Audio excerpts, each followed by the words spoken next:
Cuomo is in Afghanistan tonight meeting with military leaders to learn more about the threat of terrorism. It includes classified briefings on threats specifically targeting New York State. The governor spoke to reporters, including our own Jennifer Lukey from Afghanistan today, about the trip. The governor says he's in Afghanistan for a simple reason. New York is at the top of everybody's threat list. And to gauge those threats, it's helpful, he says, to see the whole picture. He's being briefed by the Department of Defense and military leaders about evolving threats that could impact New Yorkers. What's happening with terrorism, why what seems like a sudden growth spurt in terrorism, how do we handle it, and what do we do differently?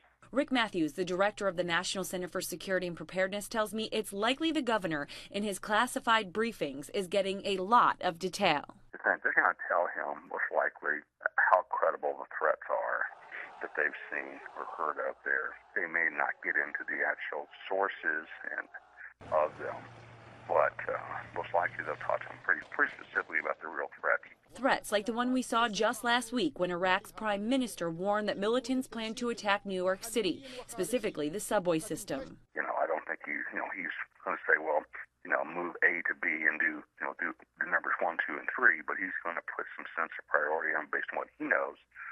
And that helps a lot when you've got a state like ours, a number of potential targets, as many as we have.